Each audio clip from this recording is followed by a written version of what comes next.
May Day సందర్భంగా 2 సినిమాలు వేస్తుంటే చూశానమాట.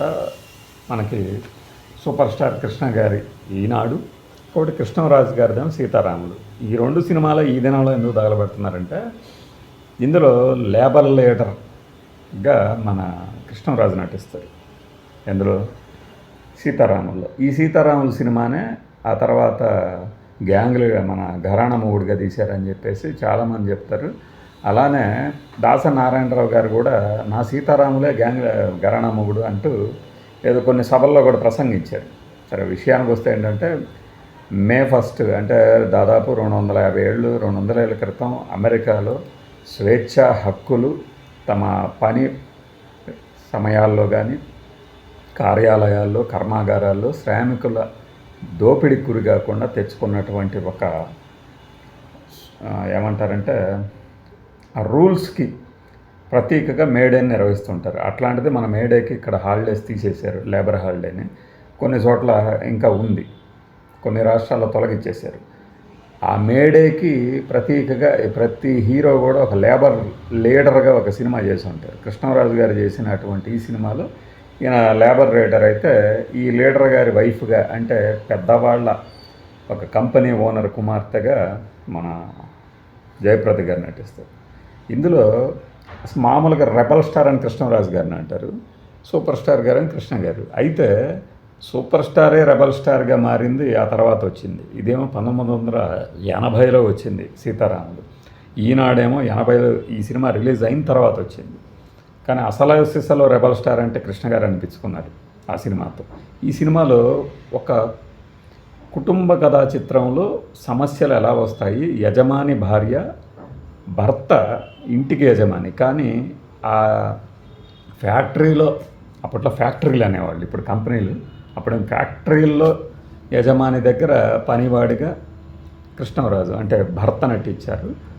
ఈ మధ్యలో ఈ 2 వర్గాల ప్రతినిధుల మధ్య ఆ ఘర్షణని కుటుంబ గాథా చిత్రంగా మలచడంలో ఆయన సక్సెస్ అయ్యారు. కానీ చాలా చోట్ల ఏమనిపిస్తుంది అంటే, మనకి 2 వర్గాలకు సంబంధించిన అహంకారం కనిపిస్తూ ఉంటుంది. కానీ నేను చూసింది, ఉదయం చూసిన సినిమాలో కొన్ని సన్నివేశాలను చూసినప్పుడు, మన సుకుమారి గారు మురారిలో మహేష్ బాబు బామ్మగా, నిర్ణయం సినిమాలో ఆంటీగా, మన పేయింగ్ గెస్ట్గా అమల గారు షెల్టర్ తీసుకునే ఆంటీగా సుకుమారి గారు ఉన్నారు కదా, ఆమె ఈ సినిమాలో సత్యనారాయణ గారి వైఫ్గా నటిస్తారు. అసలు ఈ సినిమాని ఘరానా మొగుడుగా తీశారంటూ అన్యాయం, చాలా దుర్మార్గమైన చర్య. అసలు ఆ పదం వాడటం చాలా తేడా ఉంటుంది. ఈ సినిమాలో అనురాగం, అహంకారం, అభిమానం, ఆత్మాభిమానం, గౌరవం, పేదరికం, ధనస్వామ్యం, ఇలాంటి అనేక రకాల అంశాలు మిళితమై ఉంటే అందులో కేవలం హీరోయిజం తప్పితే ఉండదు. ఇంకా డైలాగులు కూడా ఉన్నాయి కదా, సముద్రి అనరు సముద్రుడు అంటారు, అది మగాడి గొప్పతనం అనుకుంటూ. అంటే పూర్తిగా ఇక భజన చేసుకునే క్రమంలో వచ్చిన సినిమాలు అవి. హీరోయిజంకి భజన చేసుకునే డైరెక్టర్లు, భజన చేసుకునే మాటల రచయితలు. ఈ సినిమా 'సీతారాములకు' వచ్చేసరికి అలా కాదు. సమాజంలో కొన్ని వర్గాల మధ్య అసమానతలు కానీ ఎలా ఉంటాయి అనేది, అట్లానే ఒక పెద్ద మనుషులు చిన్న ఇంటికి ఏదన్నా శుభకార్యాలకు వచ్చినప్పుడు ఎలా హైరాణ పడతారు, ఎలా వాళ్ళని సంతృప్తిపరచాలనుకుంటారు, అలానే ఎలా ఎత్తి పొడుస్తారో కూడా కనిపిస్తుంది. డబ్బింగ్ జానకి గారు ఒక కాసు బంగారం పెట్టాలి అని పెళ్ళికొడుకు అడుగుతుంటే, ఎక్కడి నుంచి తెస్తాము అంటే, ఆ మాత్రం తీసుకురాలేరా, ఇలా సంభాషణ సాగుతున్నప్పుడు ఇండైరెక్ట్గా మీ యజమాని ఇస్తాం అంటారు, జీతాలు ఇంతవరకు పెంచలేదు, ఇప్పుడైనా పెంచుతున్నారా ఏంటి, ఆమె వచ్చింది కదా అంటే, జయప్రద గారు వచ్చారు కాబట్టి ఇలా మాట్లాడటం కరెక్ట్ కాదు అంటే, వచ్చారు కాబట్టే మాట్లాడుతున్నామని. అవన్నీ ఏంటంటే మనకి కాస్త బోరు కొట్టినా కూడా అప్పట్లో ఎలా ఉండేవి ఈ కార్యక్రమాలు, ఎలా జరిగేవి, ఎక్స్క్యూజ్ మీ, పెళ్ళిళ్ళు, పెళ్లి చూపుల వ్యవహారాలు, పెళ్లి చూపుల్లోనే ఇద్దరిని కూర్చోబెట్టి ఈ బేరసారాలు ఎలా ఆడతారు, ఇవన్నీ కూడా అప్పట్లో జరిగే, ఆ తర్వాత జరిగే చాలా కుటుంబాలకు గుర్తుండే ఉంటుంది. అట్లా ఒక సినిమాలో అన్ని రకాల అంశాలని మిళితం చేసి ఇది మన సినిమానే కదా అనిపించేటట్టు చేసింది 'సీతారాములు'. ఇక మన ఈనాడు సినిమాకి వస్తే ఈ రెండింటి మధ్య పోలిక అనేది లేదు. కానీ మేడే రోజున మన హీరోలు చేసినటువంటి కార్మికులు, లేదంటే కార్మికుల కోసం పోరాడిన ధీరోదత్త నాయకుల పాత్రల్ని అడ్డం పెట్టుకొని రంజింపజేయటమే సినిమా ఛానళ్ళ ఉద్దేశం కాబట్టి పోలుస్తున్నాను నేను. అది ఎట్లా ఉంటుంది, ఈనాడు అనేది ఒక ప్రపంచం. ఆ పాటలు కానీ, మాటలు కానీ, సన్నివేశాలు కానీ, కృష్ణ గారి నటన కానీ, అభిమానుల హర్షధ్వానాలు కానీ.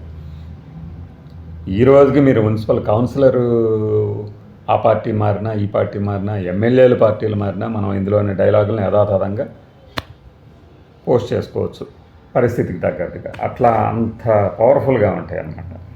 లేకపోతే నువ్వు గెలిచిన పార్టీకి రాజీనామా చేసి మళ్ళీ అనుకో అప్పుడు మేమేం అభ్యంతరం పెట్టాం అని చెప్పేసి క్లైమాక్స్లో చెబుతారు కదా. అవే డైలాగులు ఇప్పుడు కూడా వేస్తూ ఉండొచ్చు, ఎవ్వరి మీద వేయచ్చు. అంత సమకాలీన సమాజానికి అద్దం పట్టిన సినిమా ఈనాడు. మొదటి పాటే అది విజయవాడ వీధుల్లోనో మద్రాసులోనో తీశారని చెప్తూ ఉంటారు మన కమ్యూనిస్టులు. వారోత్సవాలు, ఆ ఉత్సవాలు జరుగుతున్నప్పుడు కృష్ణ గారు అసలు సిసలు కార్మిక నాయకుడు అంటే ఆయన అనిపించేటట్లు. ఇప్పటికీ నేను ఒక 25-30 సార్లు మాట్లాడుకొని ఉంటాం ఈనాడు సినిమా గురించి మన అభిమానులతో. ఎన్నిసార్లు మాట్లాడుకున్నా ఇలాంటి స్క్రిప్టు, ఇలాంటి కథానాయకుడు దొరకటం తెలుగు తెర అదృష్టం. ఇక దాన్ని మించిన డైలాగ్ లేదు. అందరికీ అతిశయోక్తి అనిపిస్తుంది, కానీ ఈ సినిమా చూసి మన హీరో ఏదైనా ఒక పవర్ఫుల్ రోల్ చేయాలి అనుకున్నప్పుడు ఒక యూత్ హీరో కానీ, కెరీర్ ఎండ్ అయిపోతున్న వాళ్ళు కానీ చూస్తే నిజమే కదా ఇతను చెప్పింది, ఇలాంటి స్క్రీన్ ప్లే కథానాయకుడు దొరకటం అదృష్టం అనేది తెలుస్తుంది. ఇది ఈనాడుకు సంబంధించింది. కృష్ణ గారి నటన గురించి చెప్పాలంటే ఎన్నిసార్లు చెప్పినా చర్విత చరణం అవుతుంది అనమాట. నవిలిందే నవ్వులుతున్నట్టు, మళ్ళీ మనం నెమరేసుకున్నట్టు ఆ జ్ఞాపకాలు, అవి గర్జన, పిడుగులు, అలాంటి పదాలు, పర్యాయ పదాలు కృష్ణ గారి డైలాగులు ఇందులో. ఆ పదాలకి పర్యాయ పదాలు ఒక వాస్తవ రూపం, తెర ఎత్తు రూపము, తెరలో నిలువెత్తు రూపం కనుక ఇస్తే మాటల తూటాల్లాగా పేలతాయి, పేలాయి అని అది కృష్ణ గారి ఈ సినిమా ఈనాడు. అందుకే అంటుంది రెబల్ స్టార్ అనే బిరుదు ఆయనకి అప్పటికి ఉండొచ్చు, కానీ ఈ సినిమాలో అసలు సిసలు రెబల్ అనమాట. అంతటి రెబల్ పాత్ర. అసలు రామరాజు అనే పేరులోనే ఆ ఫైర్ తీసుకొచ్చింది. ఈరోజు కూడా మీకు చుట్టుపక్కల ఎక్కడన్నా చూడండి రామరాజు అని కానీ పిలవండి అంటేనే మీకు ఆ వైబ్సే వేరుగా ఉంటాయి. ఇప్పుడు వాడుతున్నాం కదా వైబ్స్ అని మనం. అంటే ఆ ప్రకంపనలు, భావ ప్రకంపనల తీవ్రత అలా ఉంటుంది. రామరాజు, ఇన్స్పెక్టర్ రామరాజు అన్నారు అనుకోండి, ఎలా ఉంటుంది. సీతారామరాజు, ఉత్తరాజు, రాజు, రామరాజు, సీతారామరాజు, ఈ పేర్లకి తెలుగువారికి ఒక సంచలనం కలిగించే, ప్రకంపనలు కలిగించే స్థాయి తీసుకొచ్చింది కృష్ణ గారి సినిమాలు. అల్లూరి సీతారామరాజు, ఈనాడు. ఇక ఆ తర్వాత సినిమాల్లో కూడా అలాంటి పాత్రలు పెట్టారు, కానీ మన కలేజాలో కూడా పెట్టుకున్నారు చూశారు కదా. ఆయనకేమో ఆయన అంటే అభిమాని, అందుకనే నాకు మా తాత ఈ పేరు పెట్టారు రామరాజు అని చెప్పేసి. అట్లా మనకి కొన్ని పాత్రలను చూసినప్పుడు మేడే అనగానే మీరు ఎన్నాళ్ళు ఉన్నా చూడండి, ఈ సినిమా రిలీజ్ అయ్యి ఎన్నాళ్ళైనా మేడే అంటే కృష్ణ గారు ఈనాడు వేయకుండా ఉంటారు. ఎందుకంటే అంత కూలంకషంగా కార్మికుల తాలూకు సమస్యల్ని జనరంజకంగా చిత్రీకరించారు. మీకు సీతారాములు పోలుస్తున్నాను కాబట్టి సీతారాముల్లో ఏముంటుంది, మధ్యలో డ్యూయెట్లు ఉంటాయి, పాటలు ఉంటాయి, అనురాగం, అభిమానం. అది ఒక అందరికీ సంబంధించిన సినిమాలాగా అనిపించి మళ్ళీ వెళ్ళటానికి వీలు ఉంటుంది. కానీ ఈనాడుకి వచ్చేసరికి ఒక పేట్రియాటిజం, ఒక అంటే దేశభక్తి అనొచ్చు దాన్ని మీరు, ఒక ఫైర్ ఉన్న సినిమాని మనం మళ్ళీ వెళ్ళాలి అంటే ఫ్యామిలీస్ కానీ ఇది కానీ ఒక ప్లెజెంట్ అయితే కాదు, ఒక ఫైర్ ఉంటుంది. ఆ ఫైర్ ఉన్న సినిమా అనమాట. అయినా కూడా మళ్ళీ చూశారు. అది అలా సాంబశివరావు గారు దర్శకత్వం కానీ కృష్ణ గారి నటన గురించి ఎన్నిసార్లు చెప్పుకున్నా, ఇప్పటికి పరుసూరి సోదరులు ఈనాడుకి మేము రాశాము, అది మా జన్మ ధన్యమైంది శ్రీశ్రీ గారితో పనిచేయటం, మళ్ళీ తెలుగు గడ్డ మీద జన్మించండి అంటే తెలుగు గడ్డ మీద జన్మిస్తూనే ఉంటారు. ఒకళ్ళే శ్రీశ్రీ ఉంటారు, ఒకళ్ళే ఎన్టీఆర్ ఉంటారు, ఒకళ్ళే కృష్ణ గారు ఉంటారు, ఒకళ్ళే కృష్ణరాజు ఉంటారు. అంతే, ఒకళ్ళే. అది వన్ అండ్ ఓన్లీ అనేది అందుకే అన్నమాట.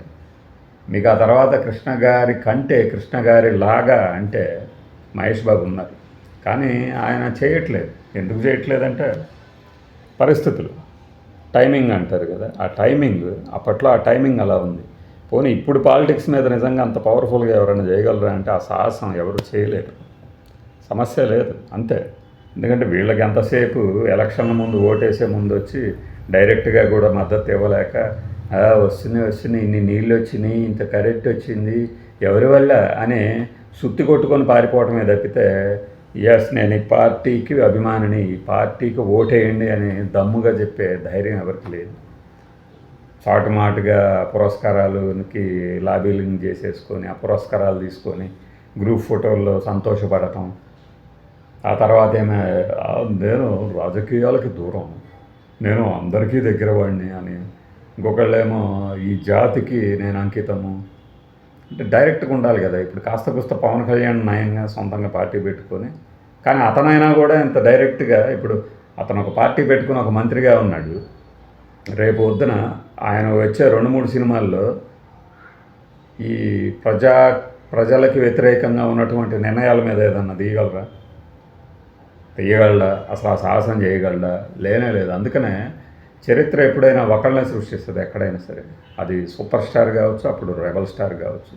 అయితే ఒకటి ప్రభుత్వానికి వ్యతిరేకంగా అని కాదు, కానీ ప్రజలకి వ్యతిరేకంగా తీసుకున్న నిర్ణయాలకు వ్యతిరేకంగా సినిమాలు తీయటం అనేది తమిళనాడులో కొనసాగుతుంది. తమిళనాడులో ప్రతి హీరో, పాపులర్ అయిన ప్రతి హీరో ఒక పార్టీ పెడతాడు, ఒక ప్రశ్న వేస్తాడు. ఇక్కడ మనకు అది లేదు. అసలు ప్రభుత్వాలు తీసుకుంటున్నటువంటి మంచి స్కీములకి ప్రచారం చేయమంటేనే మాకెందుకని ఒళ్ళు బరువుకునే నటులు ఉన్న రోజులు. అందుకే మాకు ఎప్పుడూ అయినా పాత సినిమాల గురించి ఎందుకు మాట్లాడుకోవటం ఇంట్రెస్ట్, దానికి స్క్రిప్ట్ కూడా ఏం అవసరం లేదంటే ఇదే వాళ్ళలో నా గొప్పతనమే. అప్పట్లో ఆ కథకులు కానీ రచయితలు కానీ వాళ్ళల్లో వ్యక్తిగతంగా ఏదో ఒక పార్టీకి చెందిన వాళ్ళైనా కూడా సినిమా వరకు వచ్చేసరికి కళ ప్రజలకి సేవ చేసేందుకు, వాళ్ళని చైతన్యపరిచేందుకు అని నమ్మారు. ఇప్పుడు కొంతమంది మనవాళ్ళు కామెంట్లు పెడుతుంటారు, న్యూట్రల్ కాదు నువ్వు పాజిటివ్, నువ్వు నెగిటివ్ అనుకుంటా. అరే బాబు, న్యూట్రల్ అంటే ఏంటి అసలు అర్థం? ఏ ఇష్యూ మీదైనా తన అభిప్రాయాన్ని తాను చెప్పగలిగేవాడు, వేరే వాడి అభిప్రాయంతో ఏకీభవించడానికి కాదు, వాళ్ళ ప్రభావానికి లోను కాకుండా. అంచేత ఈ ప్రభాకర్లు, ప్రభావతులు మా అభిప్రాయాన్ని మార్చలేరు. అలానే సూపర్ స్టార్, రెబల్ స్టార్ గారి